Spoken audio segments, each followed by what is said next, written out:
Orsino is asking for more music because he is frustrated in his courtship of Countess Olivia. He muses that an excess of music might cure his obsession with love, in the way that eating too much removes one's appetite for food. Shut up lah. I'm not saying anything. Music plays an important part in Shakespeare's play and is often used to carry the plot. It's reasonable to surmise that he did believe it.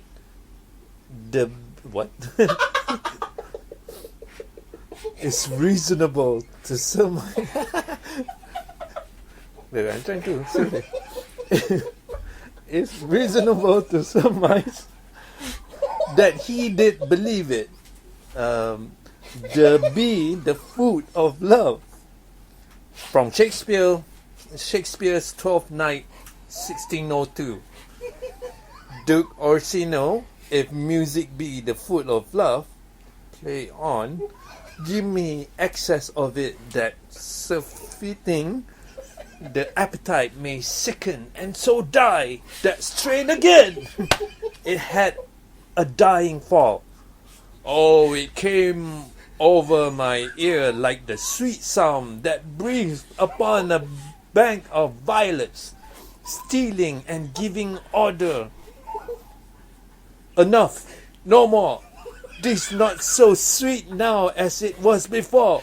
Oh, spirit of love, how quick and fresh art thou, that notwithstanding thy capacity, receive it as the sea, not enters there, or what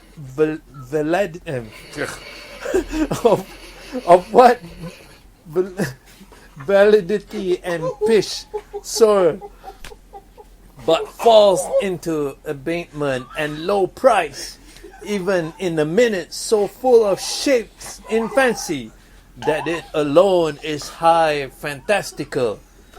And it's fantastic. I don't understand anything that they are saying. What is this, boss? Please explain. That was a long one. Please continue. So that was an excerpt from Shakespeare, read by our very own age. Maybe I wouldn't know. Maybe that'll be our next project. Oh man. Thank you, AJ.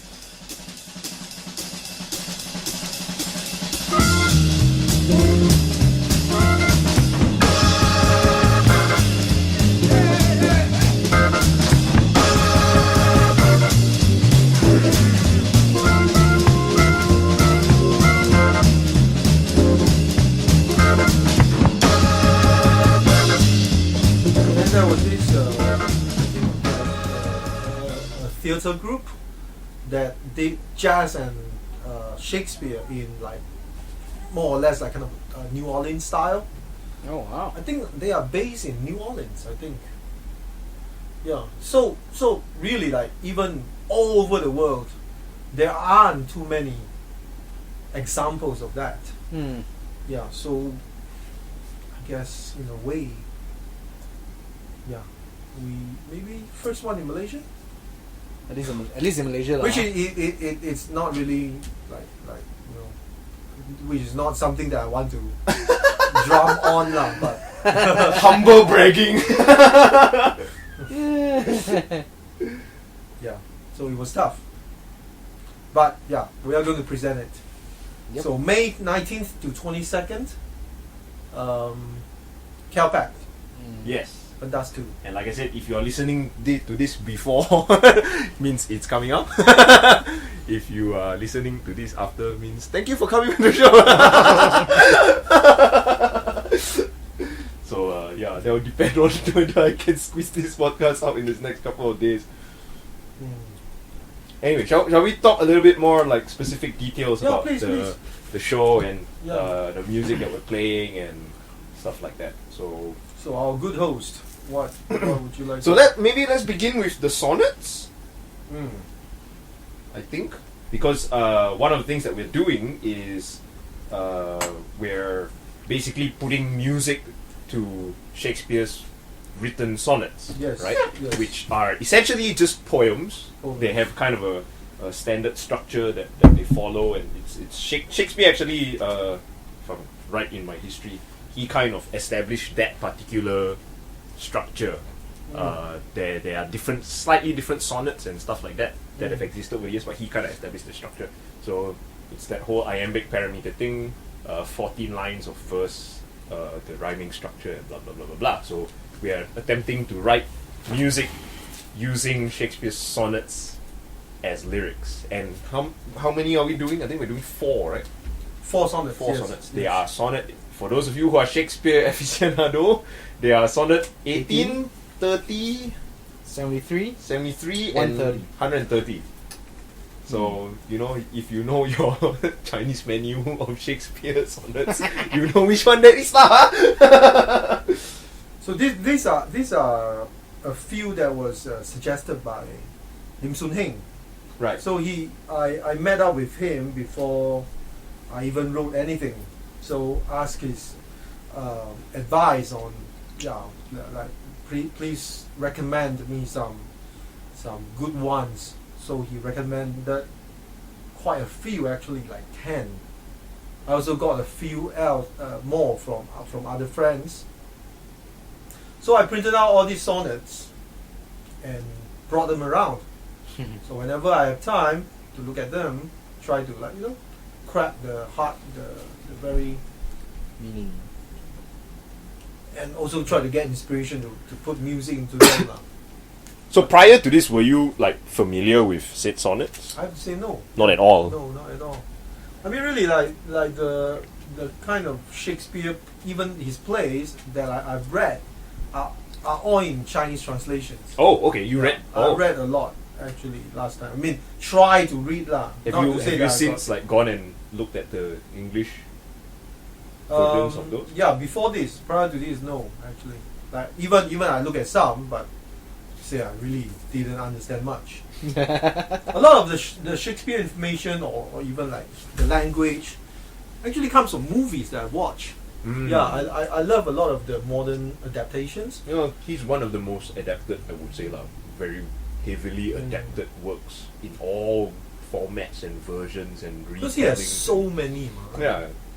And also because they're all classic stories. Yeah. Like, you know, Romeo and Juliet has been reimagined in how many different versions, Like how many that. different types of stories, you know. And like, you know, you can compare a lot of modern day movies and stories and works to, well, Shakespeare's plays, because Yeah. they're just very classic story tropes, you know. Right. Yeah. So the language kind of, I mean, it's very old, like 400 years. Really, like amazed that some of the words, you know what it is, but what does it mean in that particular line? A lot of times it's like, very challenging in a way. So, but thankfully online now, internet should make everybody cleverer, but usually not. But It's anyway, an idea, right? The opposite is true. But not anyway. necessarily the Yeah, reality. Yeah. so there's this website called No Fear Shakespeare. So it's a really useful website that give you the original text with the modern translation Right. together, so you can compare them. So I got a lot of all these explanations and meanings from this particular website. Yeah. And yeah, even though understanding the language, but also because of the iambic meter, Yes. the So rhythm. I remember I was speaking to you about this. Yeah. Like, it doesn't lend itself Yeah. naturally to the type of music that we would want to play, Yeah. right? Because of the structure of it, and because of the up down of the syllables, Exactly. Yeah. the which emphasis on which syllable and stuff like that, right? Yes. So yes. it doesn't lend itself very naturally to music, because Yeah. it's just it's difficult to work with to make it melodic. It is. And also the lines, Yeah. 14 lines are kind of 14 lines. hard to cut them into, let's say, I mean, like modern music, a lot of time we work with so-called the form being, AABA, verse, chorus, verse kind of thing. Yeah. So the words, the lines need to kind of have that to lend itself to Yep. to a good, to a comfortable melody, so Yeah. called. But 14 lines is kind of hard to work with, What can you do, like 3 3 3 3 2, something like that. So it's that poses a big challenge in the early stage of trying to work on Right. the music. But I kind of remember the breakthrough kind of came from the time that me and Julian went to Thailand. We went to this jazz camp run by the not Silapan, sorry, Rangsit. Rangsit University. Mhm. And so while we were there, even though a lot of things are going on, but I usually as an observer. At the same time, I was really working on these songs. Yes. All four sonnets, melodies. When came was out. this again? This was in February, right? Yeah, February. Right? March? February, yes. February. So the melody kind of like take shape during that time. Yeah. No, actually, it was early March. Sorry, Was it? Some before you left. Yeah. Oh, okay, March. March. Wow, shit. Then So we late. closed So late in the game. Then only started and composing. finally, I tell you, like then somehow, like before I left, so KLPac contacted me saying that actually our dates were supposed to be earlier, Yeah. May 2nd week or something. Yeah. Yes. And they were asking, because that week they have some kind of big commercial thing coming to rent the place. So I asked her whether we can move later. At that time I was reluctant. I said, if move, might as well move to August. So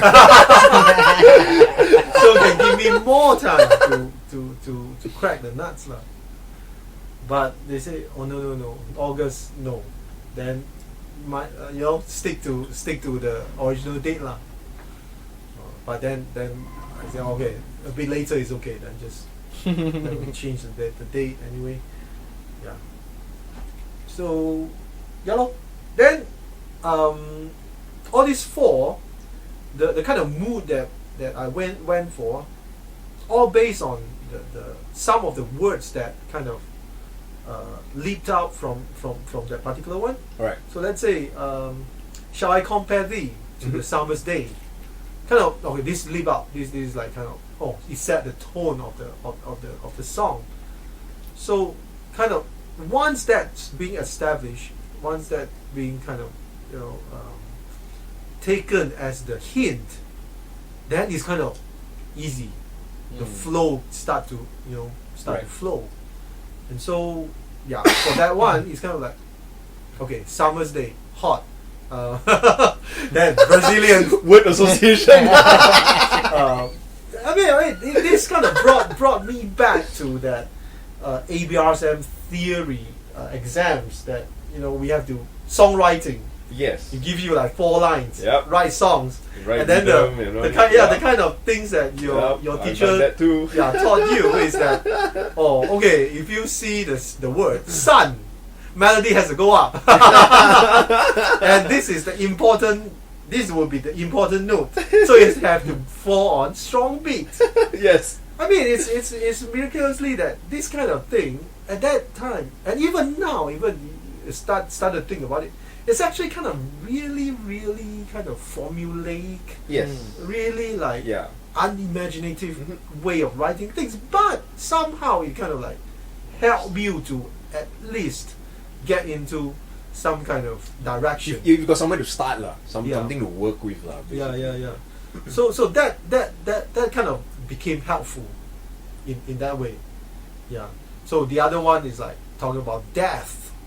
So like this song cannot be major, right? So it has to be minor key, and then like as dark as possible, like then get it to be So all these kind of things like fall into place like really nicely. But luckily, I think I didn't do too many sonnets because I'm bound to make mistakes. Yes. Like We're bound to have- misunderstood. Yeah, sure. Wrong thing. interpretation Yeah. of the sonnet entirely. It's Exactly. like, no lah, not this mood lah.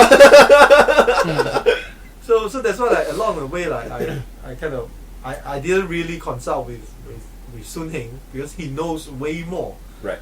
So then when I finish, then only I send to him. Right. Then he will give a bit of Feedback. feedback. But I think in a way, so it's fair lah, I guess. Mm, It's your interpretation of it lor, mm, you know? yeah. And because it's jazz, so Mm. maybe it's more okay for us to take a little bit more liberties. I don't know. You see, so that's why this is also a question that I always tend to think. But of course, like the answer is already that, like you said, it's what we try to do, and Yeah. it's our own imagination, and either other people buy into it, agree with it, or even like it or not. That's out of our control. Yeah, it's not our concern, but rather at the first place need to, we need to be happy with it first. Yep. We need to like it first. So I take that approach lah. But at the same time, I have to say, like, while writing them, there's a lot of doubts there. Yeah, really, along the way. Yeah, that's why I saw this article about this architect, that he said something lah. He said, like, many mornings he woke up and asked himself, am I a big liar or something, that kind of thing. Yeah, it's a challenge. It's a how to say, it's a road that with a lot of Creative obstacles artists. lah. Yeah. I know that's always something that creative artists will always experience or struggle with. Is my song nice? Is my song not nice? Did I try to do this, but no matter it's nice or not, will audience like it? Blah blah blah. Right. Yeah. In a way, also, it's not just this Shakespeare thing. It's also reflect back to other tunes that we have written, that we have played, and I remember, like, I had this also, like, moment of doubts about, even though we call ourselves jazz band, sometimes, Is this jazz? yeah, that kind of question, and also it depends on different situation. Like, let's say if we play in Bangkok, while I know a lot of our good friends in Bangkok are, so-called more jazz than us, let's say. Yeah. But that question always come back. What is jazz? And always, the kind of mainstream opinion always follows, let's say, the New York scene. Yeah. If you are playing something that's kind of different from them, maybe that's not so, But I mean, that's natural bias generally. Everybody I has guess their yes own lah, natural yeah. bias towards these Yeah. kind of things lah. You just gotta learn to live with it lah. Yeah. That's why I'm in favor of establishing the new genre called Rojak. Purely Malaysian. We established the new genre. I mean, to me, Rojak that's what I'm music. thinking. Actually, like, look at our food, our cuisine is that. Yeah, exactly. Our like, culture is like that. It's Yeah. mixed, multicultural, multi-ethnic. they always, like, foreigners ask me, like, oh, what kind of food you have. When I say Chinese food, and Not really. not really. Yeah. Yeah, definitely Then not Indian really. food, but not really. Not really. Yeah. Malay food, but not really also. Oh, yes, exactly. So that's kind of like our music. That's why, but then at the same time, it's like very hard to straitjacket and so-called marketed and so-called, But so be it lah. That's just our that's just fate. reality lor. Just our fate to be not marketable. So we just do it ourselves lah. Yeah lah. Because in that sense also is because of that we can do the things that we do without too much worry about you know, whether it follows a certain format or not. Yeah. Mm. We never You know. boxed in. Yeah, we're not boxed in because, you know, we're not famous. because in a way also I also start to think of my own role as a listener. Same thing, like when I buy a CD from the artist that I like, I kind of expect somehow the sound will be like that. Yeah. If it kind of like go away from the sound that I'm familiar with, sometimes I like, I don't like Yeah. things like that. Yeah. But it's actually really unfair lah, because human being, I mean, each one of us, even though we as an individual, but like one person, but we have so many different kind of, you know, likings. You know, you could be reading, you know, you could be the one that loves reading James Joyce, but at the same time you read Stephen King. Yep. At the same time you read some really like Playboy or something. So each person is so diverse, but usually we try to, okay, you know, you know, this artist is just like that or like that. So we very easily go there lah. Yeah. Yeah. And I mean, it's like we always have expectation of that particular artist that we've been listening to for a long time, and then, you know, one day, one year he or she comes out with something like very different that departs from their previous, and we're like, what is that? It's like, you know, and I think that's why a lot of pop artists or whatever, they don't necessarily stray too far away from one record to the next. This is hard lah. Yeah. Some do, some don't. Some. And also, I guess at the end of the day, Yeah. you have to sell. Yeah, they have to sell. That's what makes it popular. Yeah. And I think with jazz also, to some, I think in the past, I don't know about now, but I think in the past there had been that kind of expectation before, but I think now, ever since, you know, the internet broke the music business, I think they're actually less straitjacketed by that. I think. A good example would be Esperanza Spalding. Yeah, I know. The latest album, like, totally out, man. Yeah, very.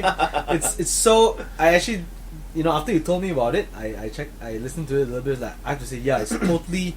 It deviated from her earlier. Yeah. You know, like, what made her so famous in the first place?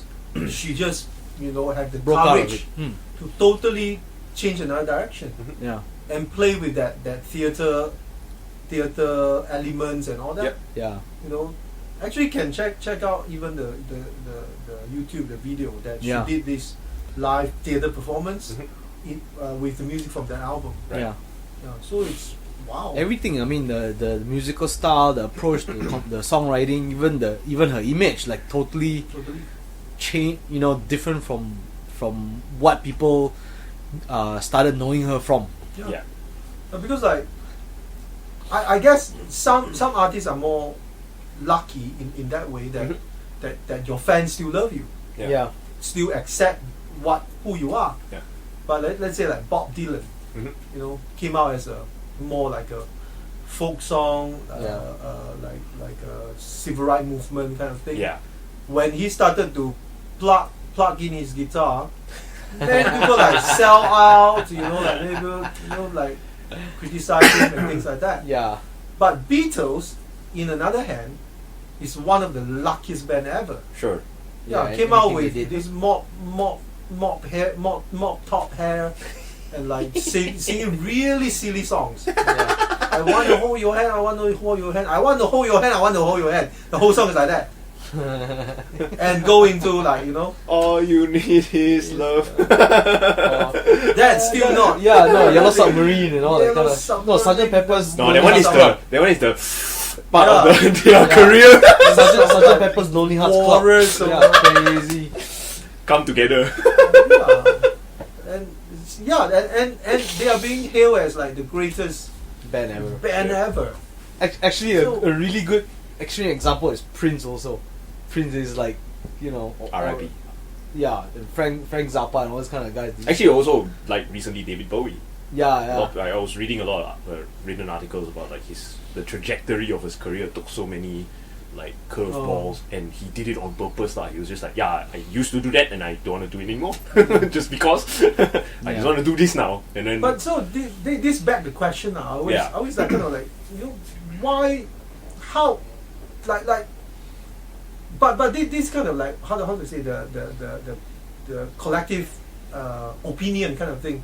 Like, okay, David Bowie, wow, great, wow, you know when he died during that time, anybody that even cast any kind of doubt will be attacked. Yeah.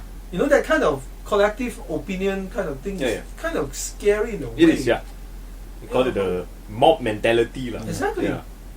Like I just wonder, like, really how much do these people understand his music in the first place? First place. Did they actually know what he was trying to do? Yeah, and also, of course, like to ask everybody to understand music in the essence is not fair. Of also. course, yeah.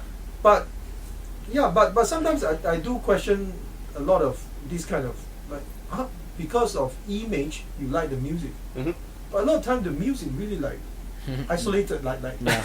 No relationship whatsoever or something. Yeah, some can be really lame.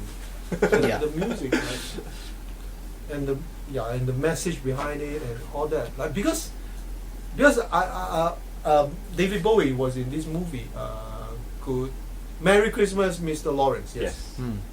So it was hailed as like, oh, great work of art and things like that.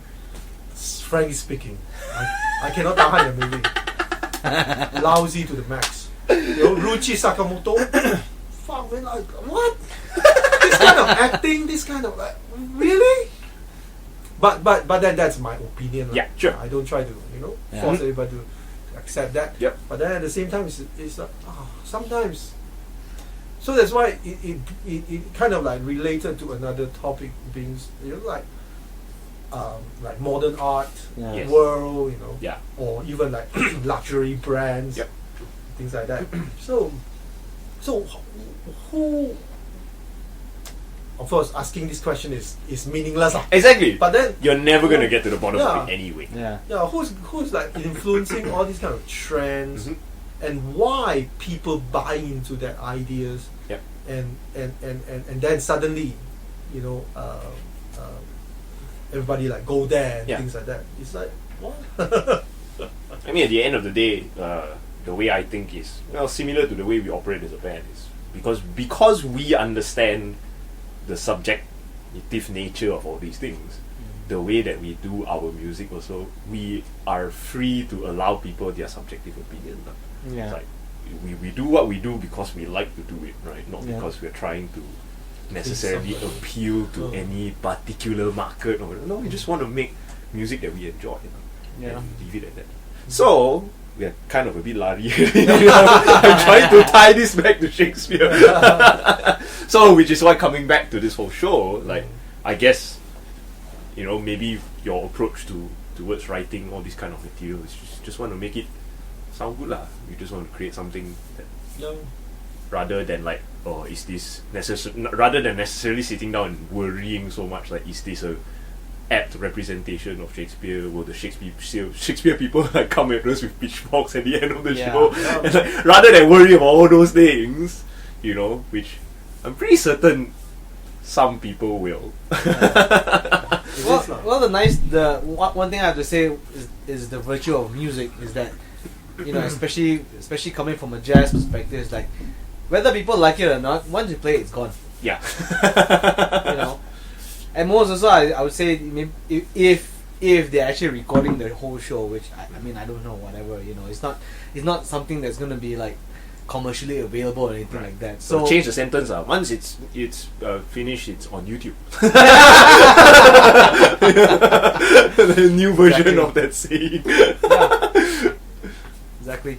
So that's one of the good things about what we do It's like, whether you like it or not, at the end of the day, it's you come, you watch the show, you hate it, but it's already gone already. So there's nothing much, or you hate it or like it, but it's just gone. We played it, the note flies and it disappears.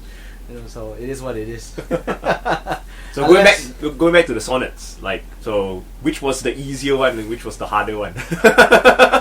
Actually, harder one never come to existence. Too difficult, cannot. Really. Like I said, I print out like what? I think at least 15 different sonnets. Kind of like, in order to choose something that I like, Right. I narrow them down, Okay. and something that actually completed. I can complete the whole thing. Right. Then 4. I mean that I within this time frame. So you attempted a bunch of different other Yeah, melodies and stuff like that, and yeah. just didn't stick, basically. Yeah, lor. So come to the show if this comes out before the show, Yeah. and watch the 4 sonnets. yeah. Wait, But for being you played, guys, I mean, like you are not the one who wrote the thing, but you played. Any feeling, any, I don't know, any kind of.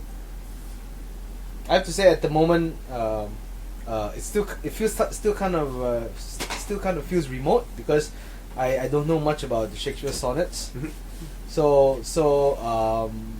I'm kind of still trying my best to like get as much as possible in terms of what the emotion of the song is. After all, I mean, Yeah. most of the time I'll be having to play the melody for some, especially the instrumental ones, of course, but just trying to fit in where whatever I can. I mean, as we've already rehearsed quite a number of times, some of the songs, since you've already sort of stated the direction, at least the general direction, but once you started playing, then I could feel okay, this is the vibe, this is the mood, Yeah. and let's see where we can take it, although I have no personal knowledge or any kind of study of the sonnets that we're playing, so I'll just try to go with the flow in that sense. Yeah. And play as many nice notes as possible. Well, for me, it started off like I was a bit worried, a bit. I didn't know whether it would be fluid or not, Yeah. in some ideas. So, Although the irony is that let's do it. especially in regards to the sonnets, like because the mostly the sonnets are written. Actually, the easiest way to kind of hear it or basically understand it is because it's spoken out. That's the quickest way to kind of understand how the rhythm of it works. So it has that up down up down up down up down thing, right? People describe it as ba boom ba boom ba boom, right? It's up down up down up down. So it kind of gets spoken out. But once you start adding melodies to it, like the flow kind of changes a little bit. So then I was like, it doesn't really sound natural, Yeah.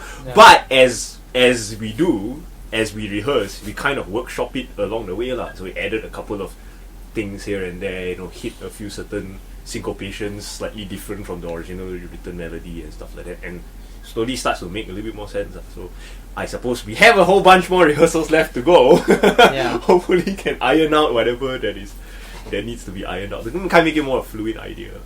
Yeah. And Yeah. but there's sometimes I think some musicals that I've heard as well also kind of have those similar issues where because it's tailored towards a script or a prose that was not necessarily written with music in mind, but you go and write music to those words. Sometimes it may not be as natural, right? If you do the reverse, it's obviously a lot easier. If you start with the melody and then you write words to it, you can kind of glue the rhythm and the tone of the words to it. Like, even English, despite it not technically being a tonal language like Chinese or whatever, there is still tone to it, like certain pronunciations of the words have a up and then a down.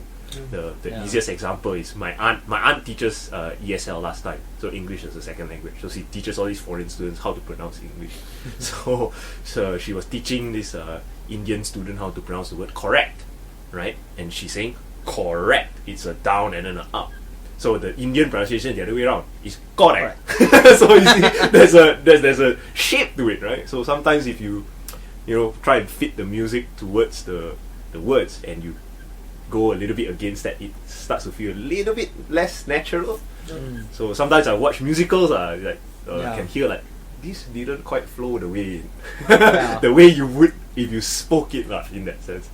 So that was what I was worried about initially when it came to playing the sonnets. I was like, slightly different. That's because you also like tried to use different time signatures and stuff like that, right? So at least not everything's in 4/4. You know, we're doing some in 3. Threes and fives. No, 5 not the sonnet. But Oh no, yeah, 6. 6 basically, Yeah. and then different mood and things like that. Some slow, some fast, and things like that. So yeah, that was my initial worry lah. Yeah. But because there's also the it's risk. getting there. There's always the risk, you know, like, funny that you should mention musicals, because there are some musicals that whose music was written as though it's a dialogue, which I personally don't have a preference for, to be Yeah. honest. I actually prefer musicals that actually, Kind of you know, monotone kind of thing, right? it's not just monotone, but it's sometimes the melody runs so much that Right. you can't really latch on to the song. Yeah. So I like I said, I have a personal Yeah. preference for that. I mean that's the great struggle with some of these kind of things. Yeah. Because at the same time you're trying to like have this very vastly, you know, heavy lyric which has a lot of information in it as a whole piece of dialogue. But then Yeah. you're trying to convey it in a Musical musical sense. format, yeah. Going back to your theory of equilibrium, something's gotta give lah, right? You can't have a complex piece of dialogue and a complex piece of melody and fit those two together. Yeah. The actor will die, man. So something's gotta give lah, I suppose. So maybe I hope that we have achieved a nice balance in the sonnets. You want to talk about the instrumental pieces? So you wrote how many? 5 instrumental pieces? 6. 6. Was it 6? So couple of originals and a couple of rearrangements, right? Two rearrangements. 2 rearrangements. 6 original, I think. Right. Yeah. Come Sick Night, To Be or Not to Be, Yep. Fear, Give Thy Ear, Lavinia. Sound of Fury. Sound of Fury, and If Love Be Blind. Ah, right. 6. 6 instrumental themes. Mm. What's your inspiration for all of that? Oh. Okay, If Love Be Blind, just back down. I was thinking, I was working on To Be or Not to Be. I stuck. I actually have 2-3 versions of that, maybe even 4 or 5. Of To Be or Not to Be? Okay. In my phone, I like sing into it. A few. In Japan, I was working on it, like a few. At first, To Be or Not to Be supposed to be 7/8 and 8/8 alternate. The time signature. It kind of let itself well, actually. Okay. You know, like, to be or not to be, that is the question. Okay. Right. 7 and 8. Right. So 15 lah. 15 Yeah. lah. At first. And think of other consideration also lah. Like, I don't want to school a lot of people up, so fuck it lah. Simplify. I was like really practice on it that already. And also at first I was thinking of To Be or Not to Be, the whole thing right into a song. Like I can crack until half already.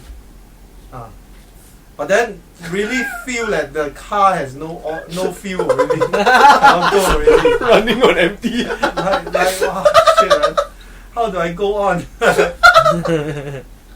because even though To Be or Not to Be, you know, that's a question, like everybody know it. Yeah. But the other lines, Yeah. No one. many of them like what are you talking talking about, like not easy lah, the whole thing. Like, okay, so then scrap also.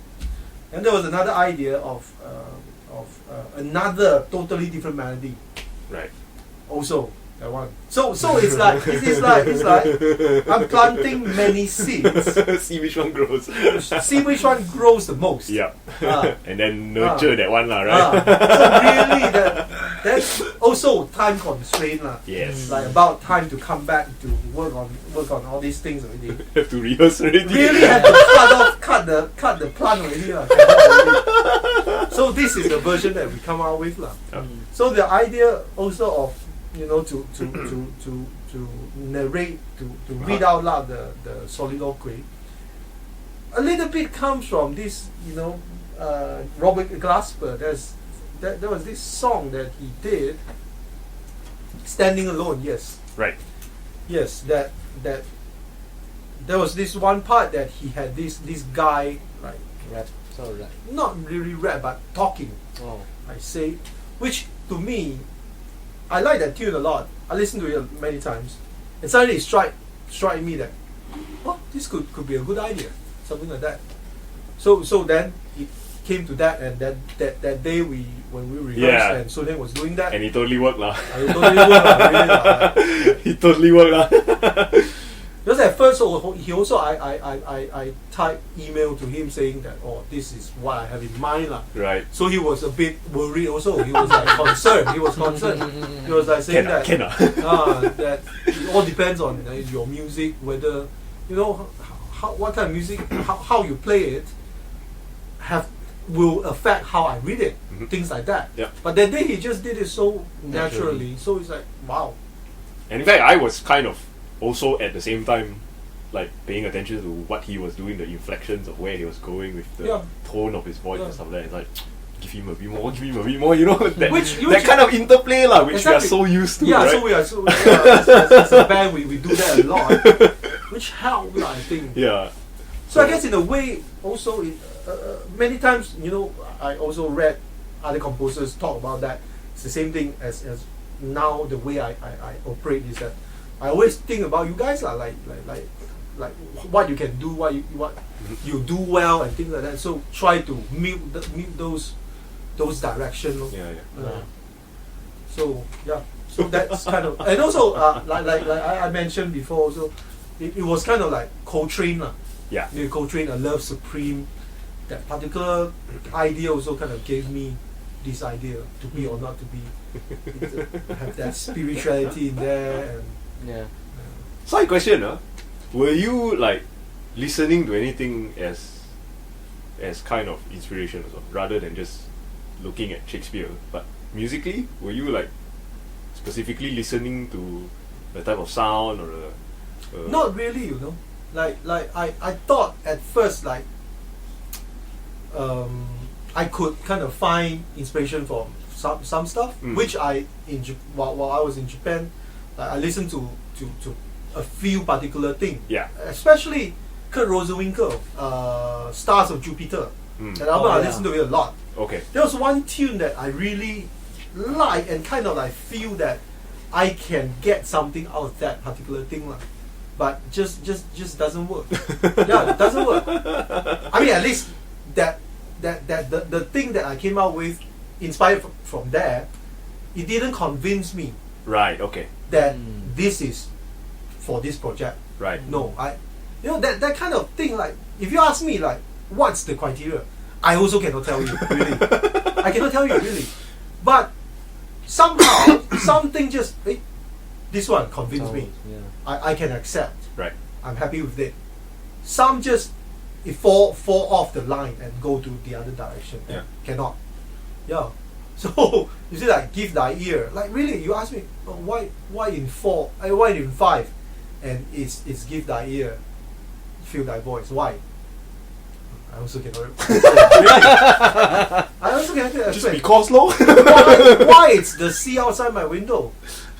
Cannot be mountain, man. That kind of thing, right? Yeah. Yes. So in a way, so music has that privilege, lah. Yeah. Yeah. It is such abstract kind of thing, and if you find a good image to put into it, it just transforms the melody, the rhythm, the harmony into that particular image you try to give. Yeah. Yeah. So and also give thy voice, give thy ear, feel thy voice. Kind of like, to me, it's kind of like a saying kind of thing. Even though the original context, it's actually quite, it's not as wise as it sounds. Because it's spoke by this guy who gave all these words of wisdom, but never do them. He's the guy that always, like, he's an older guy. I think in Hamlet, So he's this older gentleman that always like tell his son that you should be cherish life, like really careful with how you spend your time and things like that. But he himself like Is it like those like do as I say, not as I do kind of shit?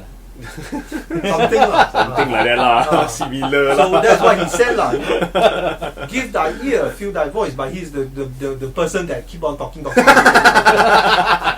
So if it's in the context, it's kind of wrong. But this particular like nuggets of Sure. wisdom, Yeah. if you take it out of context, I thought of us also as musician is that's Yeah. our wisdom lah. Yeah. Something that- but we always forgot also lah. Sometimes. Yeah. Well, that's Yeah. just human in nature. Yeah. But Then interesting lah. And talking about the two rearrangements, we are doing two tunes from Ellington's Such Sweet Thunder Suite, which is the title track also, and we're doing Star-Crossed Lovers. So, can I talk about that? That one you should talk about your feature. That one. Oh yeah, I mean it's my feature, but why Boss Man want to choose those songs? Why not the other ones? The other one's not convince me. No? Really, don't I don't convince me. No? Really, man, like Lady Macbeth is a blues. Yeah. I don't Yeah, know. In fact, That's a pretty I actually have the same reaction as you when I listen to this. Like, this No. one really doesn't have anything to do with anything. No, it's just you just take the title only. I don't see any relationship. No, I know. Cannot convince me. No. But Star-Crossed Lovers, like it's a piece that I've been loving it for many years. Yeah. First place actually out of Haruki Murakami's books. So his novel West of the Sun and South of Border, that particular novel actually didn't get much good reviews because it's basically kind of like it's a bit like a pop fiction kind of feel Right. to it, but I like it when I was really young, like 17, 18. I was like, oh shit. Until now, still I like it. Like there's always some new reflections out of that book. Sure. So this the protagonist, the main character, Yeah. he has this girl, his classmate, that has like he likes her, but when they were young, he couldn't tell her. And then when they get older, this guy become like more successful businessman and met her again, and then she's like this mysterious lady lah. So he opens up a jazz bar in Tokyo, and he loves this particular tune, Star-Crossed Lovers, and he always asks the band to play that tune, and that band usually when see the boss come in, they will play that tune, Right. something like that, Star-Crossed Lovers, and kind of like, as you know lah, novelists always use some kind of thing to tell, to signify something. Yeah. It's a symbol. So this particular tune, Star-Crossed Lovers, just very clearly is about these two person lah. So for me that time, back then I read, I really want to find out what this piece sound like, Right. but I cannot find the CD. Oh. There's no internet. Yeah. I work in Tower Records. I try to search every CD, like look. I don't think they ever sell. I don't think they ever sold the album here at all. Because it's very Obscure in that sense. obscure Yeah, album. very Yeah. obscure. The first ever time that I heard it was in the States. I went to the States already that time. Went to study. So at that time, even YouTube hasn't come out yet. Yep. Even so-called download service, Okay. like you have to use the Napster lah. Yeah. Napster. Napster, I remember my first year in the States, in West Virginia, Napster. I just found Napster. Oh, But- okay. I think the first ever recording that I heard, of course, Real Book got this tune.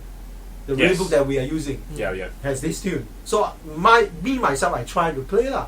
But at that time, with my kind of skill, and my chord voicing Yeah. sound like crap. It's a very complex tune. It's a very complex tune. very complex tune. And the key that he chose it in, G flat major, bloody hell. For that time, it's like, oh, how do you play this?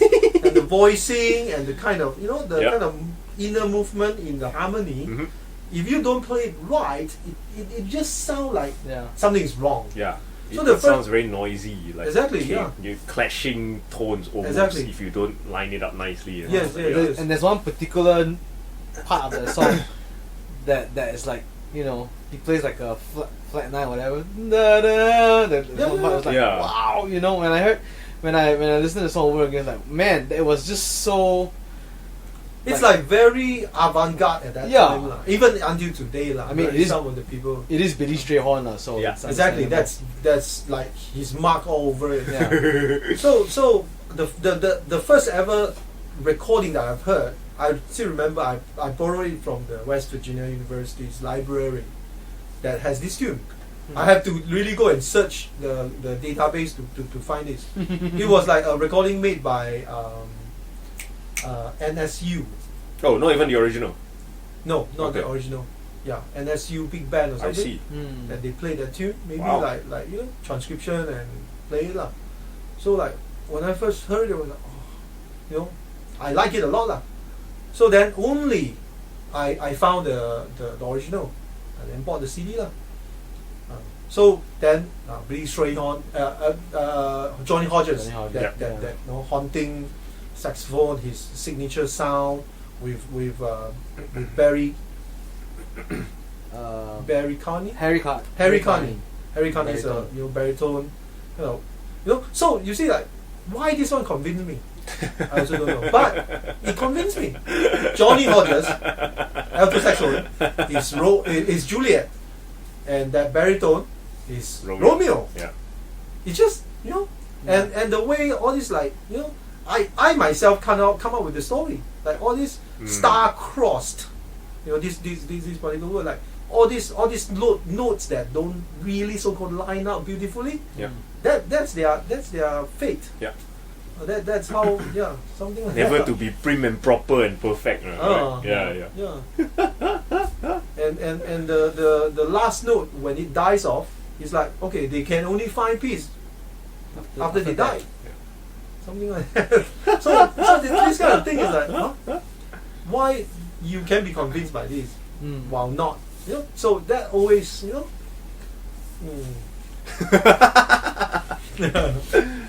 But it is a really nice tune. Yeah. It's a beautiful melody. Yeah. And the other one that we're doing is Such Sweet Sweet Thunder, Thunder. but we're reimagining it in a different vibe, in a Yeah. different version of it, Yeah. basically. and always when it goes back to the context, totally change my imagination. Really. So okay, better don't put it back. Take it out. Really. Yeah. Go, man. Yeah. Shakespeare, that's crazy. And in fact, when I was first moved to Japan, I was reading this book, Shakespeare, Sex and Drug. It's just an outrageous book of this student, university student, Right. with the name Shakespeare, Okay. and he's into like drugs and sex and all that. It's a lousy book, really. It's a lousy book. But But the alternate chapters is the real Shakespeare in 16th century okay. UK, something like that. Wow. Yeah, so it's keep on doing this. So at first I thought maybe get some information out of this. Then really like, this book is crappy, this book is crappy. But still get some insights lah. Like Sure. it talks about the Elizabethan period, how things is done and things like that. give you a bit of context to his bit life, lah, yeah. basically. Yeah. Small little bit of context. Because before long ago I already read some kind of really like I'm amazed also this one, because really there's no historical record of the real Shakespeare. Yeah. Yeah. Nobody know who Yeah. he is. In fact, there's always been that conspiracy that it's not him that wrote Yeah. any of it. Oh, There's yeah. always been that But conspiracy. also it's funny. You will find a lot of rebuttal saying that, you know, if you think that because there's a conspiracy theory that William Shakespeare, the real him, supposed to be some noble man. Yeah. So then rebuttal is, you think layman cannot be genius? Oh, That kind I of see.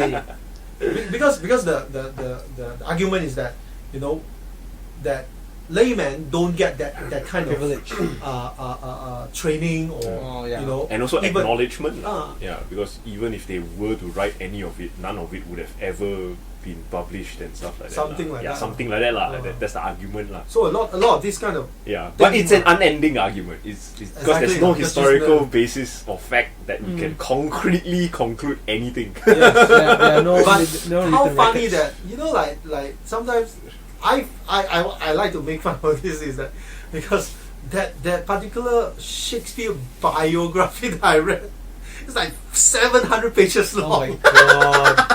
It's like, how do you know? It's even worse than a musician trying to cook up a melody. Yeah. So like the question is, where did you get this from? Oh my god. It's like, what? I think a lot of it is inferred Yeah, lah. from like the period Yeah. when he lived. And It's kind of interesting to read also, lah. yeah, Because yeah, sure. he lived in London, and that time like 1600 around there, there was a big fire that destroyed half of London. Yep. Yeah. And Great Fire of London. and also the religious war Mhm. at that time, like Queen Eng- Mary got killed, Yeah, and who came out, Elizabeth came out, and things like that. It was the Church of England. So that all that whole period of history tends to be quite interesting, lah. Yeah. So yeah.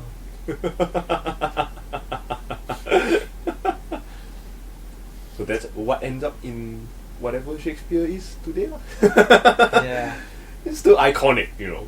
I mean, no doubt about it. Whether or not whatever the history says, you've got 400 years of Shakespeare, Yep. and he's lived on for 400 years. And like I said, until today, you're still drawing inspiration from the plays and the stories and True, stuff like that. sonnets. So yeah. Like the legacy lives in the works, lah, Yeah, rather than yep. the history of who he was and when he was. But it's just his legacy just lives on in his work, lah, which is where it ends up today, lah, in our show.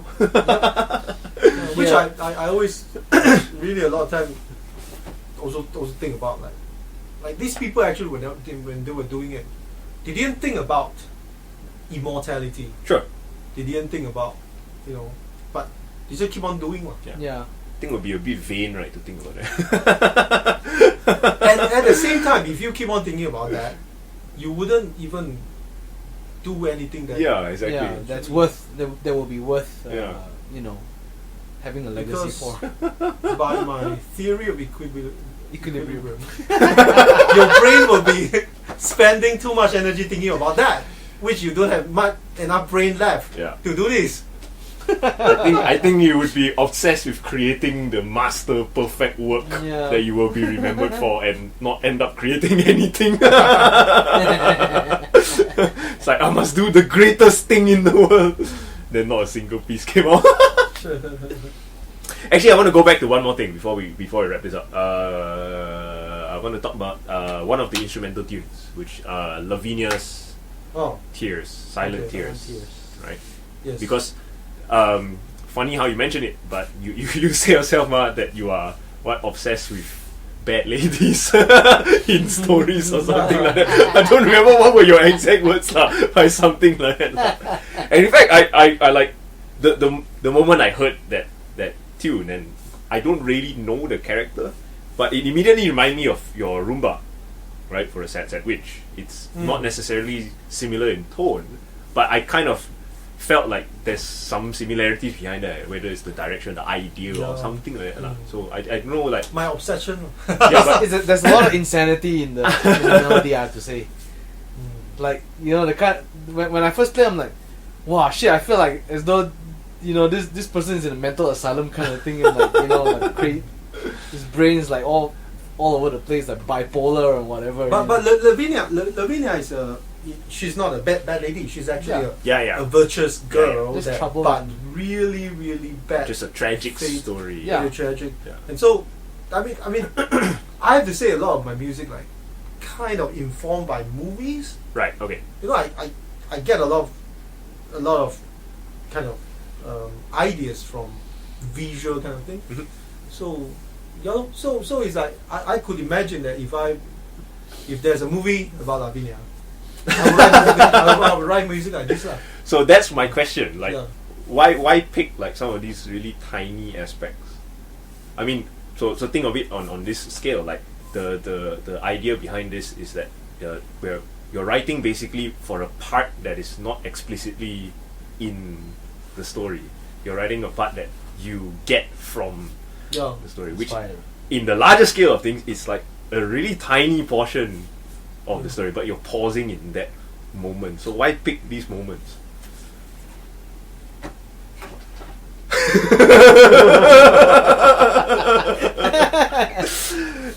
Deep impression? Like I don't know. Like hard to I say, could use yeah. the same question for Rumba for Sad Witch as well. Yeah. It's like you're looking at it at the perspective of the witch, Yeah. which ultimately is not necessarily a major aspect. Like nobody really needs to bother how she feels, and it's not a part of the story that's ever told, like how she feels and what's going through her emotions and stuff like. But yet you purposely select these tiny moments and then Yeah. write a whole song out of it. But I always fascinated by this kind of thing is that, you know, like really okay, so this is related. Okay. So like my kid, you know, Tomo, he loves this cartoon called Anpanman. Yes. So Anpanman is this brat Superman. So the arch enemy is Biking Man. Basically is a virus. It's a virus. So this virus always go around making like steal other people's food and he's a bad guy, so called. But the message always kind of there's this like this episode of so Anpanman and Biking Man together they visited this kindergarten, and the Biking Man always get bullied because Okay. he's a bad guy. He always like all these kindergarten kids like scold him and laugh Yeah, at yeah. him, and he Insult couldn't do him. things good well. Like he jumped rope and then like fell down. Everybody laughed at him and things like that. Which to me I find that very wrong, And quite beautiful actually. In a sense. very beautiful, Yeah. very. But the whole world seems like think that this is right, kind of thing. Yeah, yeah. Right, kind of thing. Yeah. So same thing with let's say, you know, witch from Snow White. Mhm. In fact, she's a very beautiful lady. Supposedly, she's supposed to be number 2 Yeah. in the world, Mm. but that's number 1. And she found out, Snow White is more beautiful. So inside her changed because of this, and she decided she can become a witch, which make her very ugly. Yeah. In order to achieve that you know that how to say, the goal of you know, taking away the number 1. Right. So then you become what, number 1000 now? Yeah. Become ugly or something? But bottom of the rung. Or something like that. So I always, you know, kind of fascinated with this kind of psychology, that people don't really see what you are doing, Yeah. and you know, after you're doing it, and also that particular moment is that after, even though you already killed number 1 and you supposedly become number 1, Yeah. then you become lonely, man. Yeah. Yeah. I mean, the reason for being is because you kill the number 1. Because you made it your goal to get rid of number 1. But once you reach the goal, it's like, then what's the point of Yeah. everything already? Yeah. Actually, it's very interesting because, you know, just to go a little bit on why you choose this kind of stories. I think like in a lot of movies, a lot of stories, sometimes the underdog stories are a lot more interesting than the like the hero. I mean, okay, like everybody knows Snow White. Yeah, she's the pretty one and everything. You know, like and it's like which is always the product, like sort of like the main feature lah. You know, everyone's wow so pretty, but then you know you see the stepmom or the witch or whatever. It's like, you know, she's got her own kind of life story and yeah, a lot of time like being sidelined lah. Sidelined, you know. So I like that kind of thing. I actually remind me of another thing also. Like I don't know if you watched Austin Power. Yes. So I think the episode 1 or something. So Austin Power go into this Dr. Evil's lair and like some small what do you call those like soldiers or whatever lah. So come out and get like and kill and things, and then suddenly it cut to a nice family that the wife is cooking and then suddenly a phone call. Your husband just got killed or something. To me, I'm like, oh, I want to watch this movie actually. Like what the henchman. What made this particular person who grew up, you know, raised up by a parent, or even grew up in orphanage, whatever. Doesn't matter. You know, but has a family of his own. And decided to join Dr. Evil's organization and become a henchman, like being given uniform. You know, go to work. And like, you know, has his own locker and stuff. But then go out and die. And have family and have kids and things like that. So they're bound to be thousands or hundreds of thousands of stories from all these super heroes movies. And all of them are all stories. And I think I mean, I think it also appears in movies. Like, okay, everyone knows about World War II or whatever, but sometimes the little stories that happen that doesn't necessarily get noticed in history books, you know, like you know, maybe this guy did something, you know, that helped to change the tide of the war or whatever, but no, you don't get mentioned because he's just such a small person, small, you know, and those stories tend to be a lot more interesting lah, you know. Sometimes. So to me, I'm fascinated with all these small, but of course, in a larger scale of things, a lot of time, you know, if you really want to, everyone you go and like really pay attention, you're bound to become crazy also. So for me, only I can pick those that it comes to my mind, and then build a cosmo out of it. This has given me a very interesting idea. Write a collection of short stories. Henchman number 12, Henchman number 35. Each one of them with their own story, and then when they died. Which is I suddenly have an idea. Henchman, a collection of short stories. Exactly, right?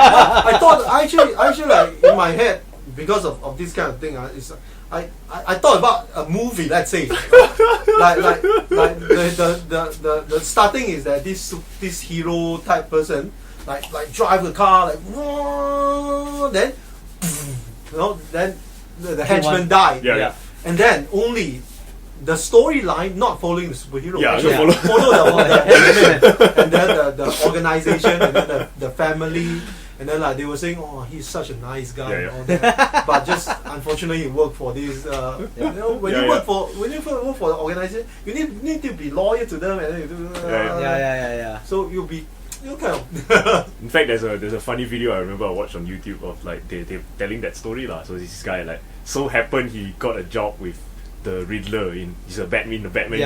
Then he's two henchmen like talking to each other like, how did you get this job? And like, I just need something to pay off my bills and blah blah blah. And then Batman comes and then cut. The next scene is like he half beat up already, right? But then now he's working for the Joker. And then the Batman come again. Hey, wasn't there a parody of the Star Wars one, remember? I don't know lah. Star Wars then like, damn kasihan this fella. He keep working Robot for Chicken also got one. Robot Chicken, the stormtrooper bring his children to bring a child to work.